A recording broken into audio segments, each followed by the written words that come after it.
Welcome to the Chase Down Podcast, part of the Cavs Media family. I'm your host, Justin Rowan. The Chase Down is presented by Fubo, the official streaming partner of the Cavs.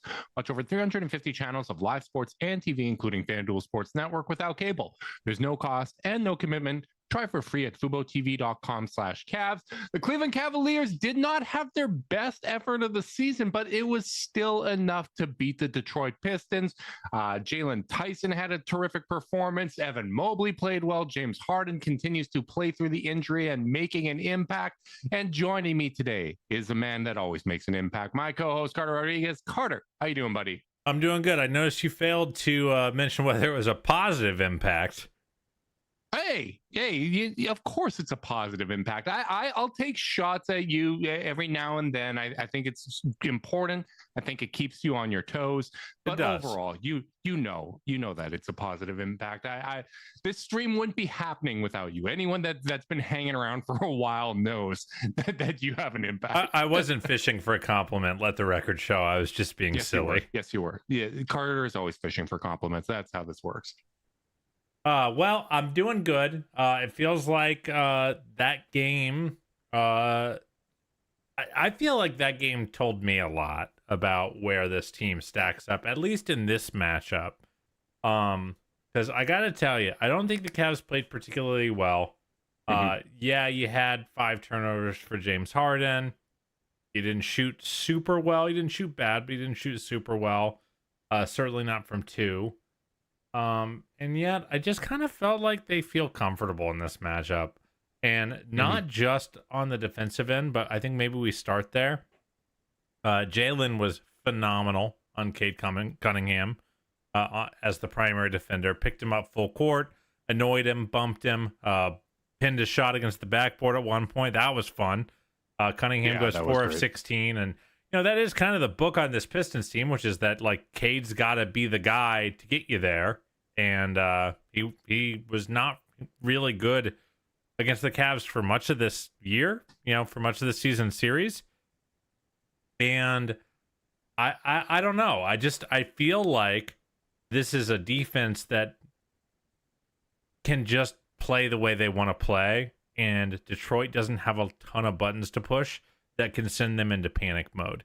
I feel like we saw Indy really stress what they were doing defensively in that playoff series last year. We've seen Boston really stress what they're doing and kind of make them change what they maybe want to do on a possession-to-possession basis. Like, you think of that 3-2 zone against Indy because they were like, man, like, it's just not working, and kind of having to get away from the soft switches because Halliburton was just killing Jarrett on step back after step back after step back. And like, it just kind of doesn't feel like the Pistons have that gear on that side of the floor. Well, I don't even know if it's whether or not they have the gear. It's just when you discuss a potential series against Detroit and you're kind of looking at what are the swing factors. I think Detroit has more questions about, well, what do you do if the Cavs do blank? And they don't really present a lot to the Cavs. Like, I think one of the reasons why, you look at how the Cavs perform against Detroit versus some of the other top teams in the Eastern Conference. And I think it's worth noting the Cavs are one of 2 teams this season that has actually beat Detroit multiple times. Boston is 1-3. The Knicks are 0-3. The Thunder are 0-1. The Nuggets are 0-2. The only team, the one team that hasn't lost to them yet is the Spurs. They're 1-0. So we'll see if they can join kind of that club. But I think one of the things that gives the Cavs an advantage in this matchup is Detroit really does have a lot of specialists, right? Like, okay, we're going to Duncan Robinson for shooting. But he's kind of the only guy on this roster that's going to provide reliable shooting. Sar Thompson, terrific defender, like one of the best in the NBA. But we can put Evan Mobley on him, and defensively. And it's not because we are trying to shut down Sar Thompson. It's allowing Evan Mobley to roam and provide help on Cade Cunningham as, Jalen Tyson and Keon Ellis take that assignment or whoever else. The Cavs just have so many ball handlers. They have multiple guys that can initiate the offense. The Detroit can't really hone in on any one initiator and shut them down the same way that you can with the Knicks, right? The same way that you can with Boston. Boston has shooting in a lot of, at a lot of positions, but they don't necessarily have that same kind of reliable initiation. Whereas with the Cavs, you now, particularly after these trades, you have multiple guys that can create. You have someone like Evan Mobley, which all of a sudden, hey, he's running some inverted pick and rolls here, and we're attacking mismatches. There's no kind of one or two guys that you need to bottle up in order to get the entire offense off a track. I do want to stick on the defense for a minute, though, because I want to talk about why we are so well equipped. Because, here's the thing. Detroit's not a good half-court team against anyone. No. But I think it gets really, really tough sledding for them in this matchup specifically. And I think the Cavs did something really cool in this game that I would love to see them continue to do, even if Dean is getting more minutes, which is they were hitting Kade early. And so much of what makes Kade a cool player is that he can kind of survey and pick his spots on the right times to attack, the right angles to attack, and allow him to kind of manipulate where the defense is going. And, I think it was Jason Temp that was saying this. There was a lot of good Cavs Pistons talk nationally, which is really nice. But when you've got Tyson pressuring the ball and really getting up into Cunningham's space, the way you attack pressure is you have to drive at it, right? You have to get it past it. And I think what that does is stop, Kade from doing all these kind of cagey things of the big's got to take a step out of the paint for 3 seconds, or I've got an action on the weak side that I've got to set up that'll make things a little bit easier for me as I set up a pick and roll. And when he just has to attack against a set defense that allows Tyson, hey, actually, I don't need to stay in front of you.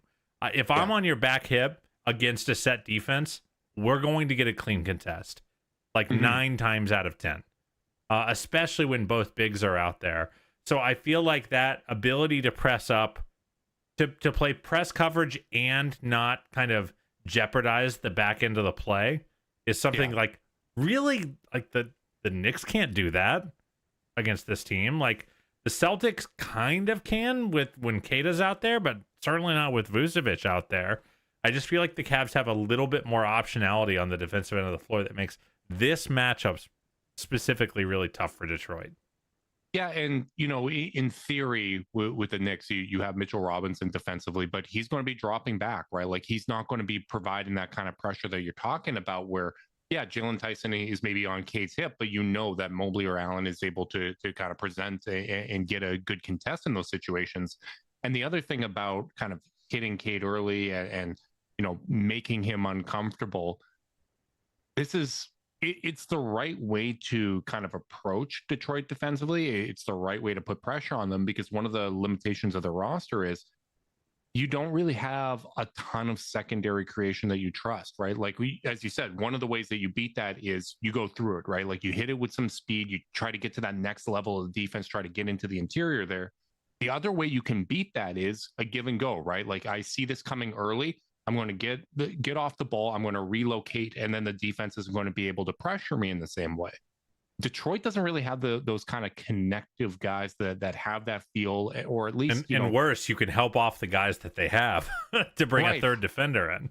Right, whether it's Asar Thompson, whether it's Ron Holland, you have guys that you can cheat off of, and it just is very reminiscent of to me of when we played the Knicks a few years ago, where you got role guys and specialists, but this isn't football. You can't just roll out, one group of guys on offense and another group of guys on defense.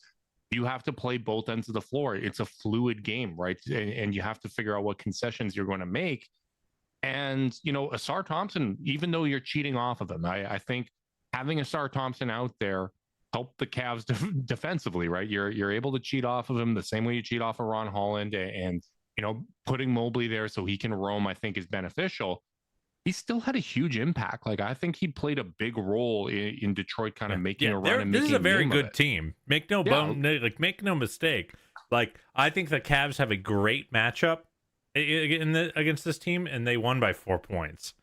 Yeah, yeah, and they didn't shoot particularly well either, right? Like the encouraging thing about this and how the Cavs have played Detroit this season is nothing appears to be unsustainable, right? Like you look at the two losses, one of them we know, like if it was officiated properly down the stretch, it's a win, right? Like that's what that last 2 minute report said, right? And that was with 4 of the top 8, maybe 4 of the top 9 of your rotation not being present, right? Like you feel pretty good about that.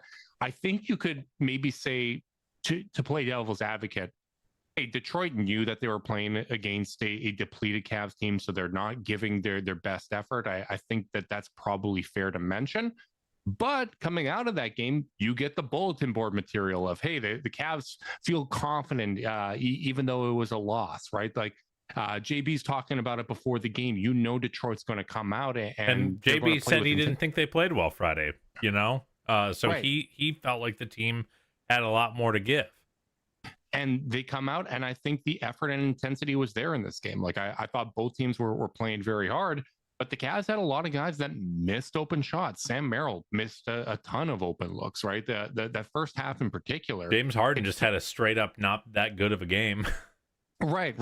Ron Holland's banking in threes, right? So yeah, when Ron Holland and Javonte Green go 5 for 8 from 3, and James Harden goes 2 for 9. Shot, basically, that was nuts. It was like a 30-footer. I was like, "What is going on?" He took it. I was like, "You're not in the corner. What's happening here?" But even if you go back to the other loss earlier in the season, like that was a weird game. There was no Jared Allen. There was no Jalen Duren for Detroit. Dennis Jenkins goes 6 of 7 from 3. Detroit wins by 4. And as we probably remember, in the 9 minutes Lonzo played, the Cavs lost by 18. Like they lost those minutes by 18 points in a 4-point loss. That's tough, right? Like you're now replacing those minutes with Keon Ellis, who I thought once again had a big impact that made life more difficult made Cade's life more difficult than I think Lonzo Ball did in those matchups. And you have Dennis Schroeder, who obviously played a big part down the stretch, right? Like Schroeder he had a really nice performance. Phenomenal in this game. I thought it was a great. I think you got to give a lot of credit to Dennis, who, kind of took it on the chin after the Friday loss. Had 8 turnovers. Detroit was just all over the pocket pass when he was running high pick and roll. It was just, pick 6 after pick 6 after pick 6. And when he comes into this game, he had 2 late turnovers, one of which was absolutely a foul. We couldn't even get an intentional foul call to end the game. There was about 6. Like Detroit was trying to get the whistle and they didn't. It was unbelievable. But he started out, up until like the last 2 minutes of the game, he was 15, 5 and 0 turnovers. Really timely finishes, attacked switches, got and ones, played really hard-nosed defense.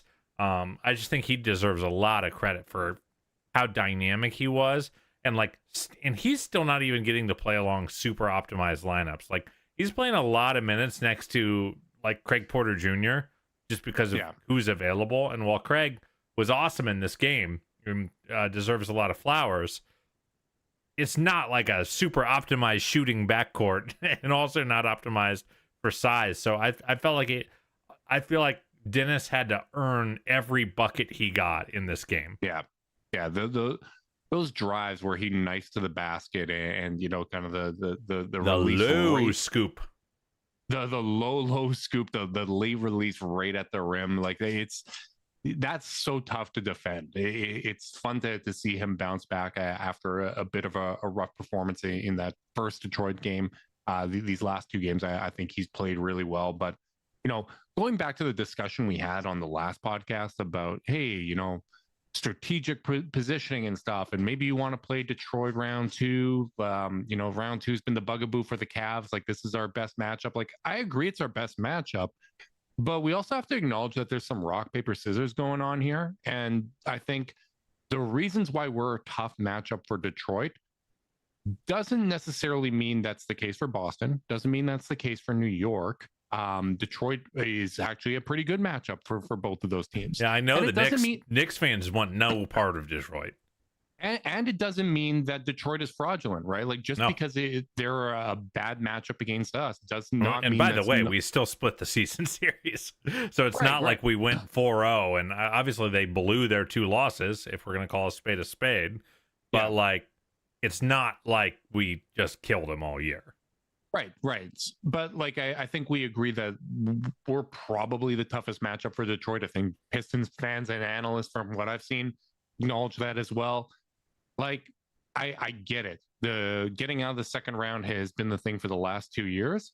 But wouldn't it also be nice to be on the other side of the bracket and all of a sudden, you don't have to play a New York Knicks or Boston Celtics because Detroit's just a tough matchup for them. And all of a sudden your Eastern Conference Finals series is one that you feel pretty good about the matchup in. Like that's why I say make the most of this season, whatever the matchup is, whatever the matchups end up being, whatever side of the bracket you're on, that's fine. You have work to do internally. You have to get yourself in position to put your best foot forward in the playoffs. And it looks like the Cavs are starting to get a little bit healthier. It looks like they're starting to find that rhythm. It looks like they're getting back in sync. And Carter, we know teams move fastest when everybody's in sync. Zoom Workplace keeps meetings, chats, documents, and more together so your work flows like a perfect play. Keep work moving and zoom ahead with Zoom Workplace. So I do want to talk about health. Jared Allen leaves this game with a knee injury. Kenny says he went knee to knee. I'm not entirely sure what happened. We haven't heard an update, but didn't seem worried. I think Tom Withers was the one who tweeted that Jared's like, I'll be fine. And with 4 days off, and I want to say it's like 9 straight days in Cleveland for this team. Right. After not having done that, had 2 games in a row in the same place for since I want to say January 28th. It was 26th. 26th, yeah. Thank you. I think that it makes sense to play it safe. And then, the Cavs released the report that Max is progressing and starting to, take some contact and is going to be on assignment with the charge for some practices here and there. It does, assuming Jarrett's fine and assuming that, Kenny said Donovan would have played if it was a playoff game. Seems like Wade's close. Knock on whatever wood is near you, but it does seem like this team is getting close to finally being whole for the first time this season. Yeah, and I think it was an encouraging sign that Wade was listed as questionable going into this game against Detroit, particularly with 4 days off. You feel pretty good about his chances playing Sunday against Boston. That's obviously a good matchup for him. Yeah, that's an important matchup for him. Max taking contact with coaches, it's important to make that distinction. It's a little different than a full contact practice, whether that's with the Charge or the Cavs. But that's a really good sign. Like Kenny's saying that we finally see a light at the end of the tunnel here for Max. We can get him back before the end of March. That would be terrific. You need as much time as possible here, and we're running really low on it, right? And I think, honestly, even if Max looks like himself, given when he's coming back, it's going to be hard to give him more than 14 minutes a game. Like, 1, from a conditioning standpoint, 2, from a rhythm standpoint. Like, you can't disrupt what you're doing. Like, anything he gives you is gravy. And there's also just more competition. Like, I understand that we kind of moved off the one kind of true small forward in DeAndre Hunter in terms of being a larger size, but Jalen Tyson has absolutely earned minutes there. Dean Wade has earned minutes there. Keon Ellis can play a lot of minutes at small forward. It's a crowded situation, and if you're doing this by merit, even though Max has been great in all of his time with the Cavs, it's tough to see him early on, and particularly like maybe the first round or 2 of the playoffs, getting more than that allotment of minutes. I think it probably depends on when he comes back. Like, let's say miracle happens, he has a great week of practice, and they're like, he's playing against Boston, surprise. Then okay, that changes your math, because you've got another 15-20 games to dabble and see where he's at, see where your rotation's at, see where you need it. Because, by the way, with Dean starting at 3, which I'm going to presume is going to continue to happen, we can talk about that because we need to talk about Jalen's phenomenal night. But I'm going to presume Dean's going to be back to starting when he gets healthy. And if that's the case, I actually think Max's importance as a small ball four goes up, and the need for him to play 20 plus minutes in a game probably raises, especially if Jalen's minutes at the four continue to be just okay. Yeah. So like I think that really does define things. Like if he's back on March 8th, that's a lot different than if he's back on March 30th when you only have 6 or 7 games left against teams who none of whom are really trying to win at that point. It's going to be so interesting to see what Kenny does with the rotation too. Like I had someone complaining to me about, oh look, it's another 4-guard lineup. It's like, who do you want out there? Right, and I was sitting there, I was like, they were saying, put Jalen back in right away. I'm like, at the same time, like Jalen Tyson is the same height as James Harden. He's the same height as Keon. He's taller than those guys. He's 6'6". I thought he was 6'5". He's not. Okay, well, this is the first time a height watch has gone the other way with me. All right, Jalen Tyson at all, 6'7" of him. 6'6", and I'm going to call him 6'7" in shoes. Okay. He's not a whole lot bigger, right? Like we're going to be playing some smaller lineups here. Well, especially with Kenny, for the first time this since his emerged, Kenny said, "Hey, Quan, we're going to sit you." Naquan did not get in against Detroit. And I thought that was understandable. He needs a reset. He needs a reset. But my larger point is, like, if you're going to be calling Keon Ellis a guard, he's functionally a wing for this team. Max Strus is functionally a wing for this team. Jalen Tyson's a wing for this team. And James Harden, he's a guard. He's a guard. He's a guard, but he's 6'5". He probably weighs more than Jalen Tyson. He's got a bigger wing. Yeah, he's got a bigger wingspan. It's not like this is when you're playing Donovan with Craig and Darius, right? No. And I am interested to see kind of what happens with who starts. I'm with you. I assume it's going to be Dean Wade, but Kenny did say, hey, if Jalen's going to regain that job, he's going to have to earn it. And I thought what he did against Detroit was a step in that direction for sure. I think, brother, did he earn something? He was amazing in this game. He was. Do you think he was the best player for the Cavs on the night? Honestly, yeah. I mean, led the team in scoring. Second on the team in assists. Only had 1 turnover. 2 big, some impact plays.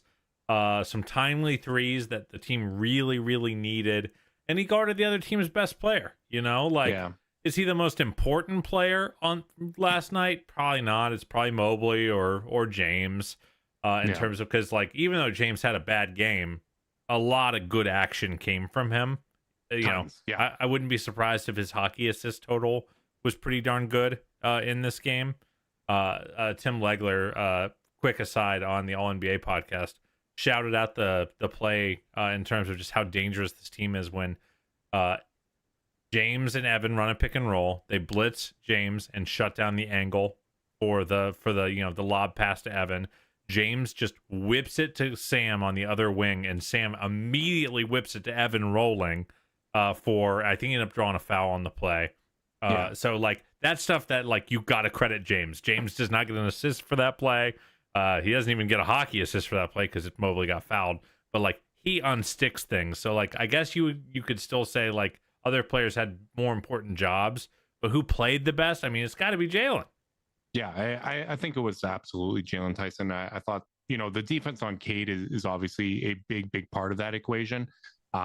Just terrific defense against a very physical offensive player, right? I think that's one of the encouraging things with Jalen is that when you are playing against these guys that have appropriate size, that have a lot of strength, that use their strength, he holds up really well in those matchups. Cade's also someone that gets to the line. He's a crafty player. So for Jalen to not have any fouls there, I thought was really important. He had 5 fouls on the game. Actually, I just saw because I was about to be like, that sounds right. I checked. It's not right. He had 5 fouls. I think only 2 came on Cade, though. I think maybe that's what I got mixed up. So forgive me for that one. But I thought he played just a terrific game. I thought he brought a lot of physicality to the table. He just raises the ceiling of these lineups when he's playing this way because he's a threat in transition. He's a threat with the ball in his hands on the short roll. The 3 was looking great in this game. Getting 12 attempts is nuts. Huge. Huge. Again, the Pistons had 24 attempts as a frame of reference. He got halfway to their volume all by himself. The playmaking I thought was really, really strong.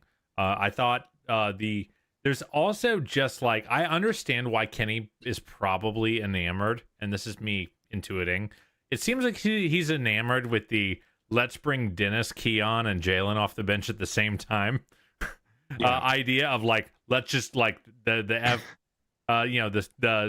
just bring the energy, the psychopath competitors. Yes, let's completely flip energy and have that group do that.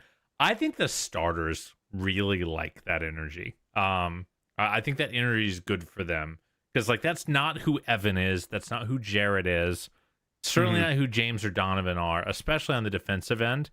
And I think that little injection of like a little talking, a little bumping, like, and they all kind of, I think for being the youngest guy in the group, like, I feel like they feed off that energy, in a real way. So yeah, I loved his game. I think this was everything that goes into why I think I would still love to see him be the starting small forward. Yeah. Understand why it's been Dean, but like I just feel like when you look at that upside and like that's what I care about with this team. I care about this team being the best version of themselves. And if he's going to guard like that, then I don't think you're really giving up much.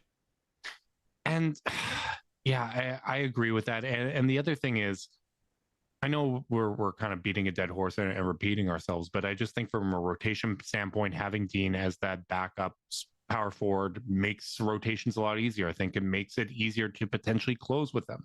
And I think the other thing is like Jalen clearly plays better and plays more confidently when he's starting.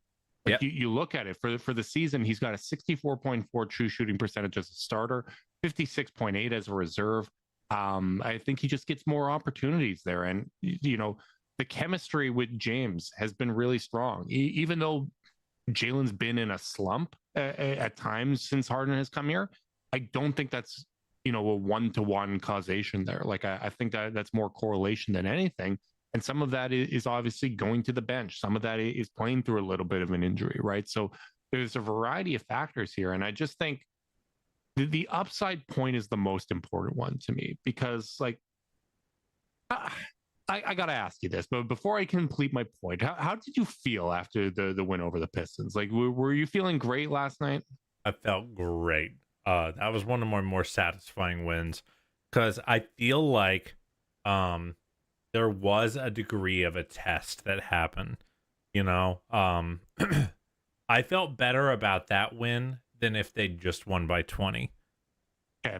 Because it's like they got punched in the mouth. The Pistons just kept coming, and they just calmly executed and got buckets down the stretch against a very tough defense. That is fair. I think all of that's true. I think that's why it was a very good win. For me, emotionally, I think it kind of showed me that I'm probably going to need a playoff series against these guys because I don't have that emotional connection to them as a rival. Like, to me, this might as well have been a win over the Chicago Bulls. Like, in terms of like how elated I felt, it wasn't the same as beating the Celtics. It wasn't the same as beating the Knicks. It's not the same as getting a win against the Thunder. And I just think against those teams where you don't have a matchup edge, right? Other teams within that contending tier, because I do think that the Pistons are a contender. This isn't meant to be disrespect, but teams where you don't have that matchup edge, having Jalen Tyson's upside is going to be important. I think that's important to bridge the gap against an OKC. Like, I know we have a variety of good starting options. Like, I think you could probably get away with starting Sam Merrill. Like, I think that would probably be fine. But just realistically speaking here, I think Jalen Tyson, if you're talking about beating OKC, beating a Boston Celtics team with Tatum back, if he looks anything like himself, I think Jalen Tyson's going to be really important in that situation. Yeah. He just, again, there's an energy change when he's on his game. And, much like, Ty Jerome last year was not the Cavs' best player. He was probably not a top 4 player for them.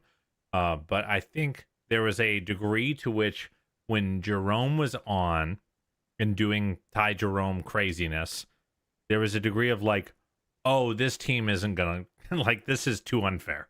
It's too much. It's too much to deal with for any other team. Code. Yeah. Yeah, and I feel like Jalen has been that for us this year when he's having these good games. Obviously, he had a lot of great games with a lot of talent missing, you know, and like part of me doesn't want to get fooled too much by the starter splits because it's like, well, yeah, he gets to shoot more because generally if he's starting, it's because we're missing guys.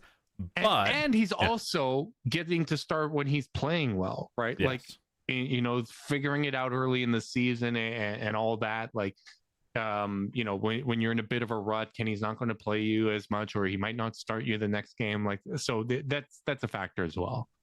Yep. So like I don't know. I just feel like I want to find it. I want to get as much out of that experience as possible, and just know that he's young. And if I need to pull the ripcord in a playoff series, and put someone else in there, whether it's Max, whether it's Dean, whether it's Sam, given the matchups, you know, whatever it may be, whether it's Keon, you know, they've got a lot of options here. I just think Jalen, you know, not sure you can earn it better than what he showed in that game. Yeah, no, totally agree. And I think it's slightly negligent of us to have not gone this far in the podcast and not really talk about Evan Mobley, like talking about him having an impact as a help defender and all those sorts of things. But I thought it was a really, really encouraging game from Evan Mobley. I thought he was playing with confidence. I thought his, you know, handle looked better in this game. I thought he had some explosiveness. He had one drive to the rim where he drew a foul, but just the confidence to get all the way to you know, not hesitate, to not pump fake and then pivot and go with a turnaround jumper, which I think he probably would have done earlier in his return. I thought it was a really, really encouraging sign. There were some second and third efforts where, you know, it was almost a miracle that he didn't get an and one in that situation. But just to see that burst was really encouraging. And then that shot late in the game, like that was such a confident jumper for him to just kind of step back, hit that 3-pointer, hit it at such an important time. I just love to see the confidence from Evan Mobley. And I think when he's decisive, that's when we get the best version of him. When he's hesitant, I think that's when you see some of the ruts that we've seen earlier this season. Yeah, I mean, I mentioned on Twitter earlier today, but someone clipped the play where he got the switch on to Duncan Robinson on an inverted pick and roll and then buried him for a nice little post hook. And it's like, well, you don't get the bury if you don't attack and like pin him against you on that inverted pick and roll. Because if you let him stunt and then because then Tobias Harris, who was guarding Mobley at the time, was kind of hanging on Merrill until Robinson could get back. But if you attack the stunt and make them pick you up and move them backwards with you, then that inverted pick and roll gives you an advantage that allows Mobley to either bury it for a bucket, or, you know, go find an easy kick out with a team that suddenly is good at shooting again, which is really nice after the first half of the year when they just couldn't shoot very well. But he also had a really nice another play I really wanted to shout out. I don't think he scored on it. I think he got fouled, but it's when he got Kade switched onto him. And Kade is a strong for his position and big for his position player. And sometimes those are the switches that you get really frustrated with Evan, because it's like he gives him 2 bumps, doesn't get anywhere, and like ends Josh up Hart in that game. Yeah. But he really laid in to Kade with a few really tough bumps, made Kade back up, and then when Kade tried to pull the chair, kept his balance enough to draw a foul. So yeah. I thought it was a great game for Evan on offense, and then defensively, I just I feel like all the event plays around him these days, from Keon Ellis, like you kind of almost like hides how insane he's been on that end of the floor, but he's been really, really good.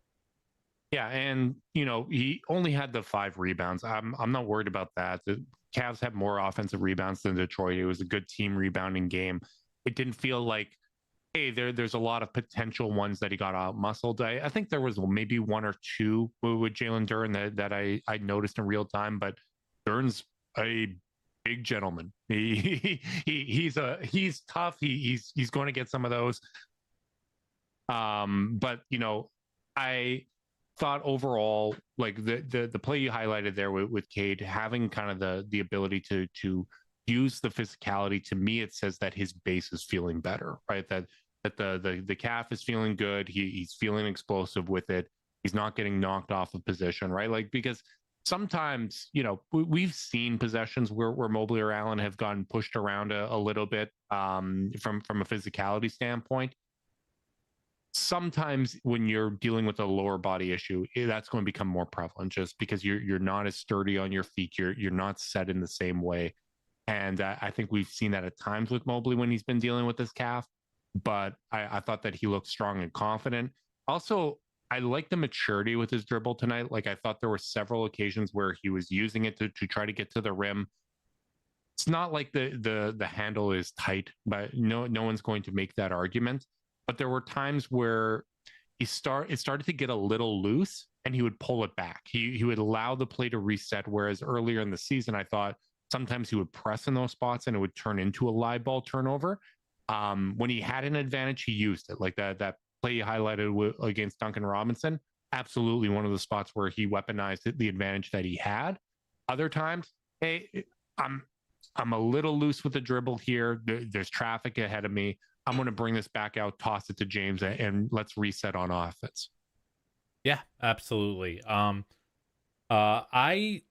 really liked his game. Not loud. Certainly, Jalen, Dennis, even James had some louder moments. But ultimately I thought he was awesome, and it was kind of nice to see him get some reps as the lone big with James, because I do think, well, that won't be the plan. I think that is good to get data on. Yeah. Man, I hope we see a healthy squad on Sunday. Like, I want to get some good data points against Boston. Me too. I expect Donovan to play. I think it's reasonable to think that there's a decent chance that Dean plays. Giving Harden some time off with the thumb, I think, is important too with these 4 days off, because I think, and Keon for that matter. Yeah, good. Very good point. I forget that he's playing with a hand injury.